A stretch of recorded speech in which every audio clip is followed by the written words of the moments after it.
하나님의 말씀은 구약성경 느헤미야 1장 1절로 11절까지입니다. 저와 여러분이 한 절씩 그렇게 교독을 하도록 하겠습니다. 1절 제가 먼저 읽습니다. 하가랴의 아들 느헤미야의 말이라. 아닥사스다 왕 제20년 기슬로월에 내가 수산궁에 있더니 나의 한 형제 중 하나니가 두 사람과 함께 유다에서 이르렀기로 내가 그 사로잡힘을 면하고 남아있는 유다 사람과 예루살렘 형편을 물은즉 저희가 내게 이르되 사로잡힘을 면하고 남은 자가 그 도에서 큰 환난을 만나고 능력을 받으며 예루살렘 성은 회파되고 성문들은 소화되었다 하는지라 내가 이 말을 듣고 앉아서 울고 수일 동안 슬퍼하며 하늘의 하나님 앞에 금식하며 기도하여 가로되 하늘의 하나님 여호와 크고 두려우신 하나님이여 주를 사랑하고 주의 계명을 지키는 자에게 언약을 지키시며 긍휼을 베푸시는 주여 간구하나이다. 이제 종이 주의 종 이스라엘 자손을 위하여 주야로 기도하오며 이스라엘 자손의 주 앞에 범죄함을 자박하오니 주는 귀를 기울이시며 눈을 여시사 종의 기도를 들으시옵소서. 나와 나의 아비집이 범죄하여 주를 향하여 심히 악을 향하여 주의 종 모세에게 주께서 명하신 계명과 율례와 규례를 지키지 아니하였나이다. 옛적에 주께서 주의 종 모세에게 명하여 가라사대 만일 너희가 범죄하면 내가 너희를 열국 중에 흩을 것이요 만일 내게로 돌아와서 내 계명을 지켜 행하면 너희 쫓긴 자가 하늘 끝에 있을지라도 내가 거기서부터 모아 내 이름을 두르고 택한 곳에 돌아오게 하리라 하신 말씀을 이제 청컨대 기억하옵소서. 이들은 주께서 일찍 큰 권능과 강한 손으로 구속하신 주의 종이요 주의 백성이니이다. 다 같이 읽겠습니다.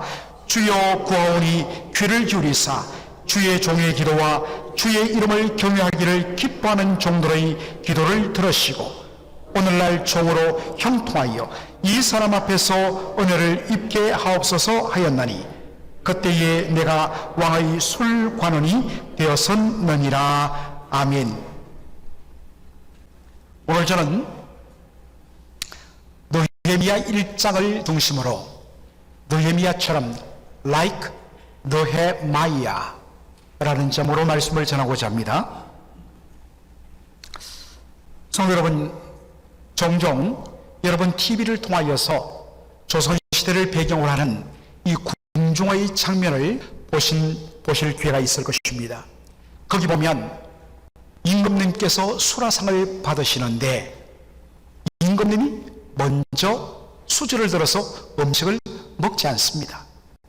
반드시 그 앞에 누가 먼저 맛보느냐, 한 상궁이 이렇게 그릇에 음식을 조금씩 들어서 먼저 맛을 봅니다. 그리고 괜찮으면 그 다음에 임금님께서 수라를 드시는 것이죠. 바로 이러한 일을 하는 사람을 기미상궁이라고 이야기합니다. 여러분, 이 기미란 말, 공기 기자도 되지만 냄새 기자, 그리고 만미자, 음식의 냄새를 맡고 맛을 보는 사람입니다. 왜 그러느냐?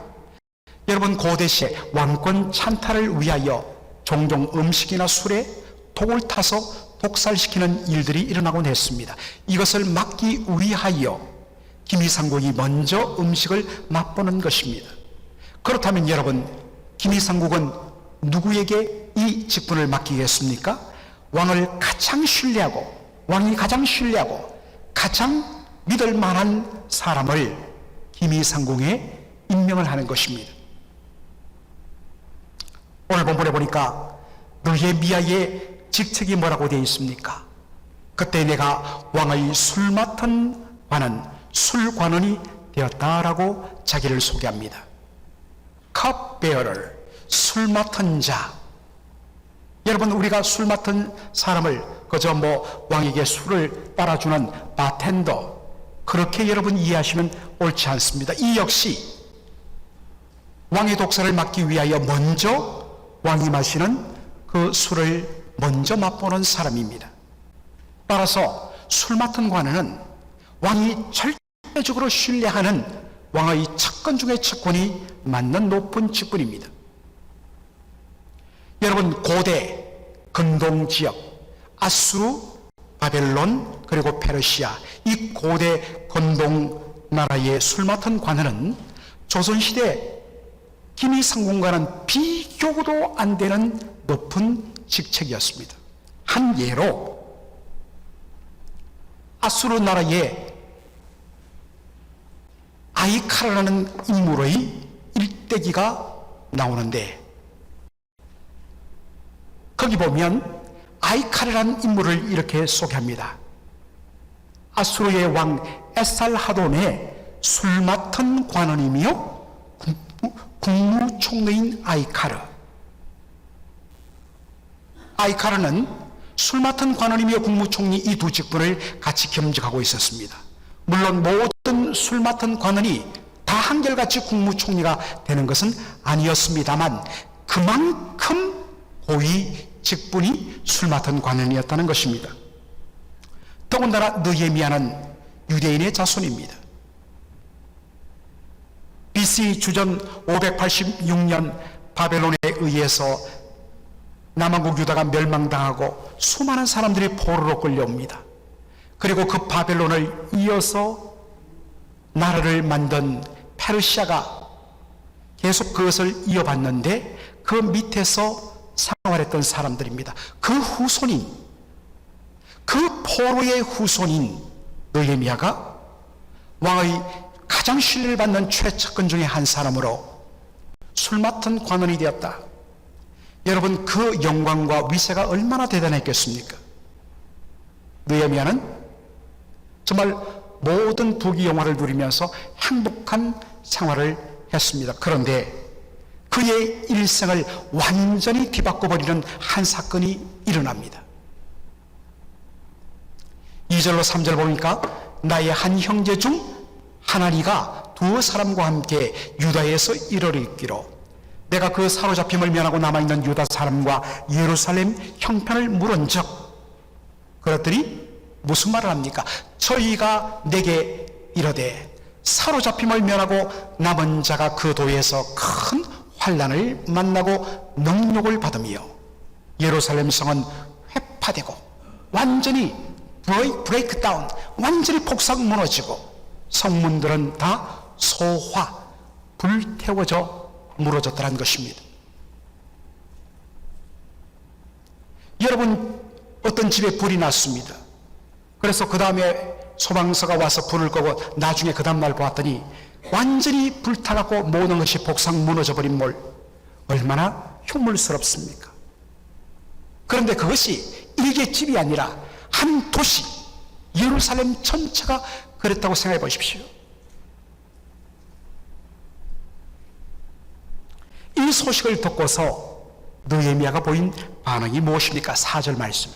내가 이 말을 듣고 앉아서 울고 수일 동안 슬퍼하며 하늘의 하나님 앞에 금식하며 기도하였다라고 그렇게 기록하고 있습니다.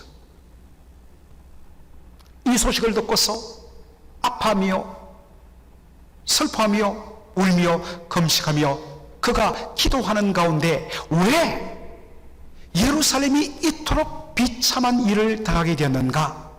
그가 진단하는 내용이 나옵니다. 6절로 7절 말씀 한번 보죠. 이렇게 말합니다. 나와 나의 아비집이 범죄하여 주를 향하여 심히 악을 행하여 주의 종 모세에게 주께서 명하신 계명과 율례와 규례를 지키지 아니하여 이러한 일을 당하게 된 것입니다. 예루살렘의 비참함의 근본 원인은 하나님 말씀에 대한 불순종과 패역이었습니다. 그런데 여기서 저와 여러분이 주목할 것은 바로 느헤미야의 고백입니다. 느헤미야가 뭐라고 이야기합니까? 나와 나의 아비집이 범죄하여 주를 향하여 심히 악을 행하여 이런 일이 일어났습니다.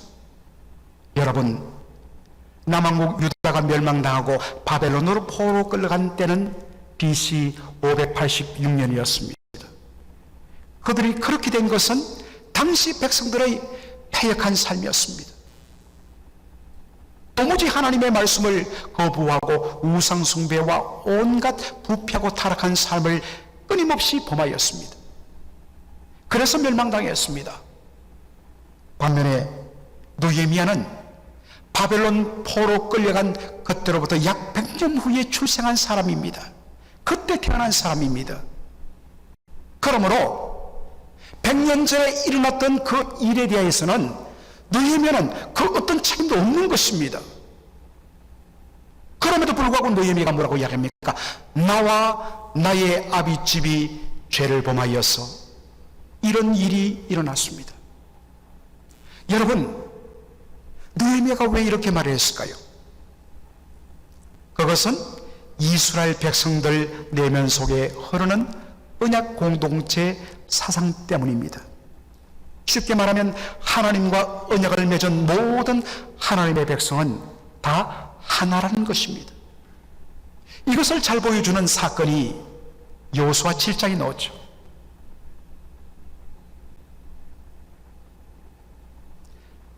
6장에 여리고성을 정복하고 7장에 아이성을 정복하러 나갔는데 그만 이스라엘 백성들이 대패하여 갖고 성은 조그마한데 대패해서 수많은 사람들이 죽습니다. 알고 봤더니 한 사람, 아간이라는 사람이 여리고성을 정복했을 때 그 전리품들을 하나님께 드리지 아니하고 자기가 몰래 숨겼던 것입니다. 여러분, 범죄는 아간 한 사람이었습니다.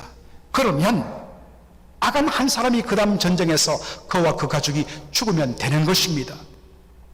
그런데 아간 한 사람의 범죄로 말미암아 수많은 이스라엘의 젊은이들이 아이성 전투에서 죽었습니다. 왜 그렇습니까? 언약 백성은 하나이기 때문에 한 사람의 범죄는 모두의 죄가 되는 것입니다. 이것을 간직하고 느헤미야가 기도합니다. 나와 나의 아비집이 범죄하였습니다.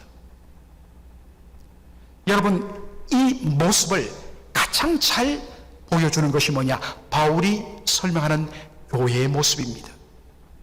바울은 몸과 몸을 구성하고 있는 여러 지체들, 기관들을 통하여서 예수 그리스도의 교회를 설명하고 있습니다.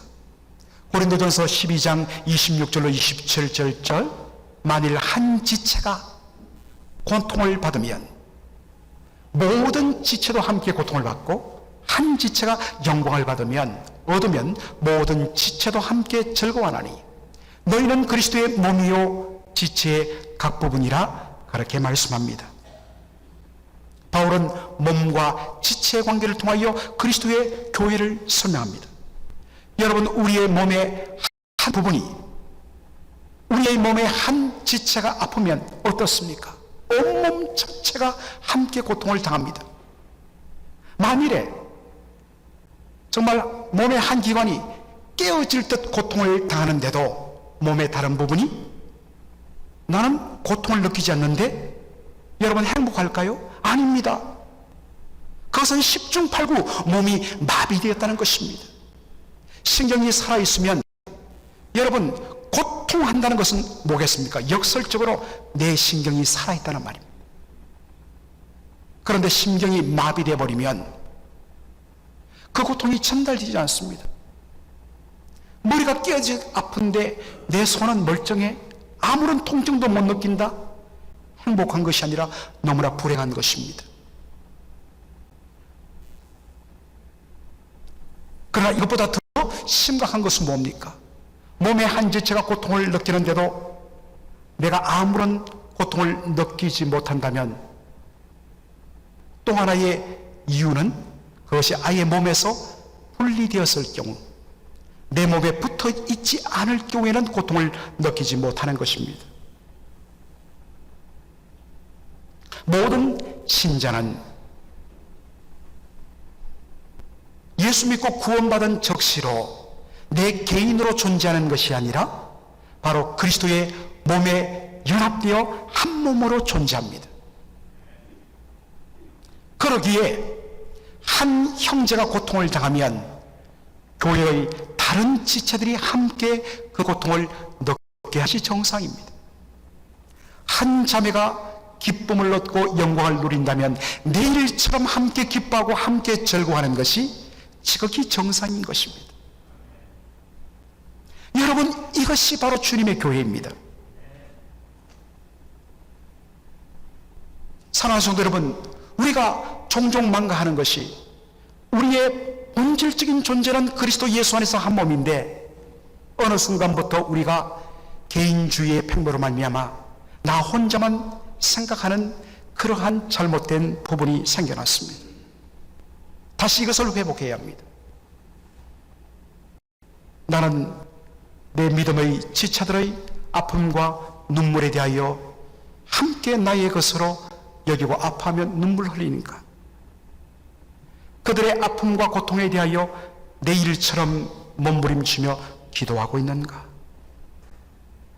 성도 여러분, 이것은 단순히 이 지역 공동체인 맥걸린 교회, 우리 교회 안에서만 적용되는 것이 아닙니다. 교회 한 몸 되면 예수 그리스도를 믿음으로 말미암아 구원받은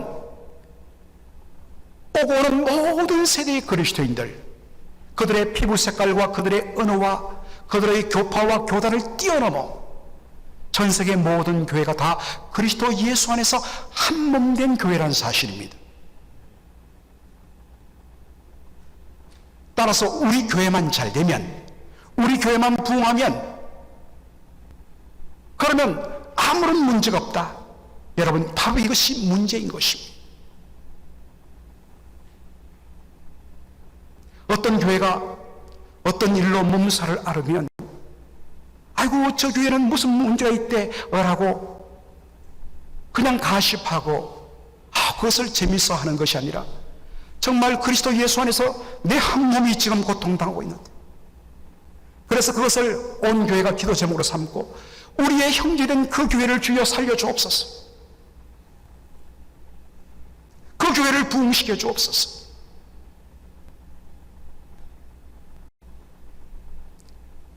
할 수만 있다면 우리 교회의 믿음의 형제 자매들 일부를 그쪽에 잠시간 보내어서 그 교회 안녕될 때까지 함께 우리 사십시다.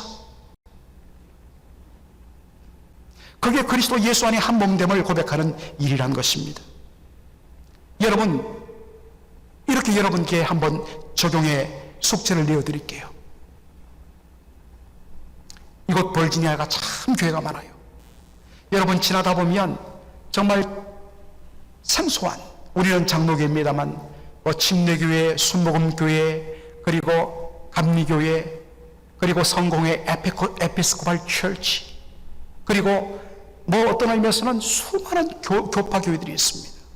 그럴 때마다 여러분 운전하면서 만나는 교회마다 그 교회의 이름을 읽으십시오. 간판을 읽으십시오. 소리 내어서 어느 교회, 주여 이 교회 축복하여 주옵소서. 저는 모르지만 이 교회의 주여 병든 자들 낫게 하여 주옵소서.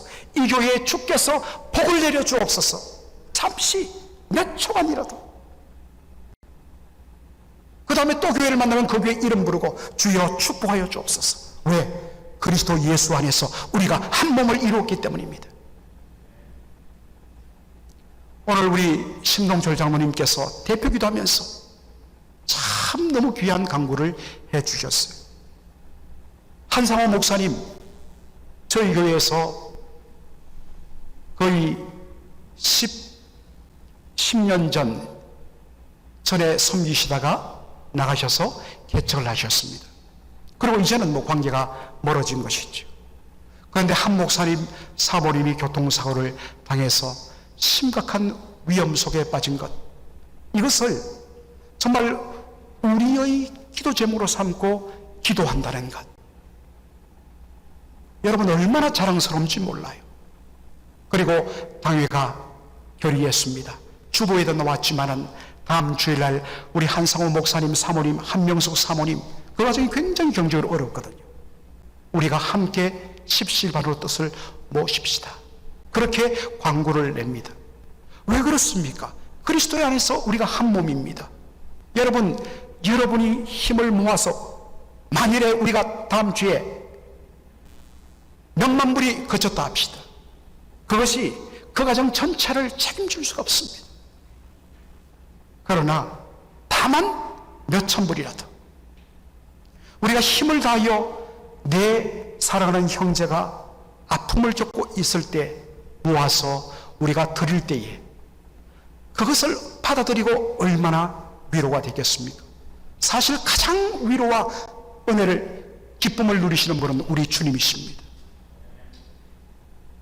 여러분, 다음 주일날 여러분 다른 일은 뭐라도 힘을 다하여서 여러분 우리가 섬기십시다. 어떤 분들 중에 이렇게 하면 아이고 오늘은 주일 헌금 안 내고 이것만 내겠다, 그러지는 마십시오. 제대로 하시란 말입니다.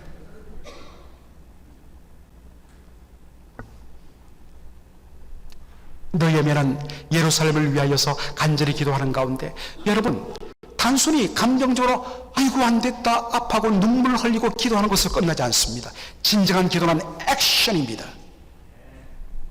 구체적으로 내가 그러면 어떻게 예루살렘의 이 문제를 내가 도울 것인가? 그의 마음속에 예루살렘 총독으로 가서 그 문제를 해결할 수 있다는 생각이 들었습니다. 그런데 지금 자신은 왕의 술 맡은 관원입니다. 왕의 최측근이에요. 왕의 허락이 없으면 움직일 수 없습니다. 그래서 기도합니다. 하나님이여, 하나님께서 왕의 마음을 움직여 주옵소서라고 기도하는 것입니다. 그런데 오늘 보면 11절에 그 기도가 나오는데 그 기도 속에 놀라운 내용들이 들어있습니다. 세 가지로 나누어 보도록 하죠. 첫째로, 주여 구하오니 귀를 기울이사 종의 기도와 주의 경외하기를 기뻐하는 정도의 기도를 들었소서.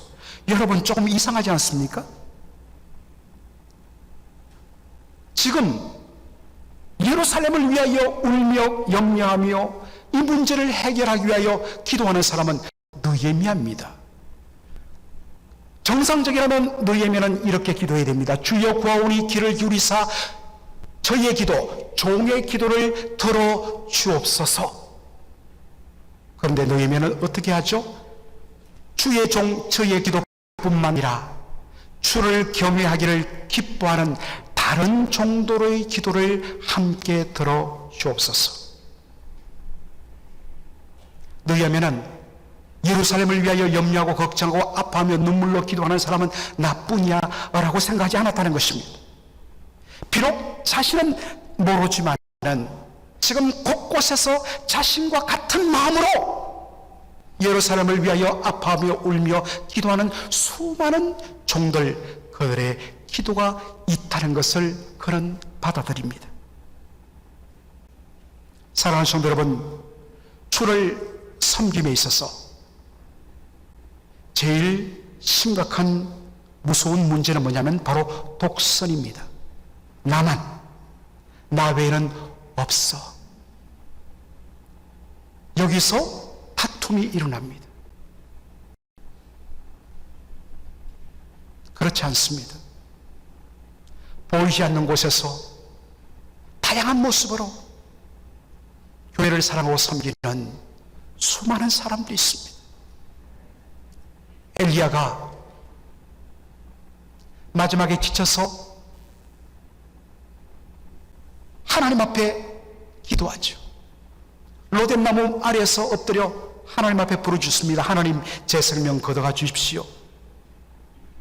아합과 이세벨이 모든 여호와의 선지자를 다 죽였는데 이제 저만 남았는데 저마저 죽이려 합니다. 그때 하나님께서 뭐라고 말씀하십니까? 엘리야야, 무슨 소리냐? 너 혼자만 아니다. 바알에게 무릎 꿇지 않은 7,000명을 내가 남겨두었다. 사랑하는 성도 여러분, 구석구석에 묵묵히 소리 없이 기도하고 섬기는 자들이 얼마나 많은지 모릅니다. 그것을 함께 인정해야 합니다. 사실 그것이 큰 위로가 되는 것이죠. 둘째로, 이 이 사람 앞에서 은혜를 입게 하옵소서라고 기도합니다. 여러분, 여기 이 사람은 누구를 가리킬까요? 바로 자기가 현재 섬기고 있는 페르시아의 대왕 아닥사스다 왕을 의미합니다. 아닥사스다, 정확히는 아르타크세르크세스입니다. 아르타크세르크세스는 여러분, 고대 전쟁사에 길이 남는 페르시아 그리스 전쟁을 직접 이끌었던 페르시아의 왕이었습니다. 당시 세계 역사를 좌우하던, 오늘날로 말하면 미국의 대통령보다 훨씬 더 강하면 강했지 못하지 않은 정말 세계 역사를 움직이는 중심자였습니다. 그런데 왜 느헤미야는 그 위대한 아닥사스다 왕을 이 사람이라 그렇게 일컬었을까요? 세상적 관점에서 왕은 자기가 하고 싶은 대로 모든 것을 마음대로 할 수 있는 그런 힘의 존재입니다. 그러나 믿음의 관점에서 그는 이게 한 인간이요 하나님의 도구일 뿐인 것입니다. 역사의 주인은 여호와 하나님이라는 신앙 고백 때문이었습니다. 이런 믿음을 가지면 사람을, 환경을 두려워하지 않습니다. 왜냐하면 우리 앞에 놓이는 환경, 둘러싼 모든 것들이 너무나 두렵고 너무나 막막해 보이지만 여러분 분명히 알 것은 그것보다 더 크고 더 강하고 더 위대하신 여호와 하나님께서 바로 우리의 하나님이란 사실입니다. 그러므로 하나님을 두려워하면 되는 것입니다. 마지막으로 느헤미야의 기도가 이렇게 이어집니다. 오늘날 종으로 형통하여 이 사람 앞에서 은혜를 입게 하옵소서. 오늘날 종으로 형통하게 하여 주옵소서. Make your servant successful today. 오늘날 당신의 종으로 성공하게 만들어 주옵소서. 여러분, 느헤미야가 구하는 형통은 뭘까요? 왕이 마음을 움직여 예루살렘 총독으로 그를 보내주는 것입니다. 이 기도가 이루어지는 것이 느헤미야가 생각하는 형통입니다. 근데 여러분 한번 생각해 보십시오. 느헤미야의 현재 직분이 뭐라고요? 왕의 술 맡은 관원입니다. 왕의 최고의 측근이고 최고위직입니다. 그렇죠? 그런데 총독은, 그 당시 페르시아는 저 인도로부터 북아프리카까지 127개의 도로 구성되어 있었는데 각 도를 책임지는 지방 도지사 정도였습니다. 레벨이 다릅니다. 더군다나 예루살렘 총독은 127개 도 중에서 가장 변방 중에 변방한직입니다. 누구든지 가기를 싫어하는, 그래서 그곳을 갔다면 사람들이 좌천됐다고 말하는 직입니다. 그러므로 느헤미야가 구하는 이것은 세상적 관점으로 말하면 좌천인 것입니다. 그런데 느헤미야는 뭐라고 고백한다고요? 형통이라고 고백합니다. 석세스라고 고백합니다. 사랑하는 성도 여러분, 여기서 우리가 성경적 형통의 의미를 재발견하게 됩니다. 세상의 형통은요, 내가 잘 되고 내가 계획하고 내가 꿈꿨던 대로 다 이루어지는 것, 이것이 형통이고 석세스입니다. 반면에 성경의 형통은 하나님이 영광 받으시는 것이고 하나님의 뜻이 온전히 이루어지는 것, 그것을 위해서라면 기꺼이 자신을 내려놓고 낮춰도 I don't care, 상관없습니다 라고 말하는 것이 형통인 것입니다. 성경적인 형통을 가장 잘 보여주신 분이 예수님이십니다. 여러분, 예수님의 겟세마네 동산의 기도를 기억하시죠? 잘 아시는 대로 아버지여 내 원대로 마옵시고 아버지의 원대로 하옵소서. 아버지의 뜻이 온전히 이루어져 영광 받으시는 것이 예수님이 생각하시는 형통이었습니다. 그것을 위하여 예수님 자발적으로 자신을 자천시키셨습니다. 그는 근본 하나님의 본체이시지만 하나님과 동등됨을 여길 것으로 취하지 아니하시고 스스로 자기를 비우시고 자기를 내려놓으시고 사람의 몸을 입고 이 땅에 오시고 낮추시되 십자가에 죽기까지 복종하심으로 저와 여러분의 구원을 이루셨습니다. 그러므로 이 놀라운 예수님의 자발적인 낮아짐으로 구원받은 저와 여러분이라면 마땅히 그분을 따라서 우리도 그분이 가셨던 길을 걸어가야 하는 것입니다. 이것을 예수님의 표현으로 고치면 뭐가 되겠습니까? 먼저 그의 나라와 그의 의를 구하라는 것입니다. 여러분, 이 삶은 구원받은 주님의 모든 백성들에게 동일하게 요구되는 것입니다. 그러나 그 중에서도 특별히 하나님께서 택하여 성도를 통하여 세우신 중직자들, 직분자들에게는 더 요구되는 것입니다. 한국교회에 그동안 잘못되었던 생각, 직분자는 자신이 높아지고 자신의 목소리를 높이는 자리로, 명예로 그렇게 여기는 좋지 못한 부분들이 솔직히 있었습니다. 그러나 분명히 알아야 됩니다. 직분은 자신을 높이고 자신의 목소리를 내는 자리가 아닙니다. 직분이란 말의 헬러 단어는 디아코니아, 디아코니아는 종 노릇입니다. 따라서 직분자에게 요구하는 것은 자기의 모든 것을 내려놓고 기꺼이 섬김의 자리로 자기를 위치하는 것입니다. 다음 주 직분을, 임직식을 앞두고서 직분을 준비하는, 받기를 준비하는 모든 분들 정말 명심해야 합니다.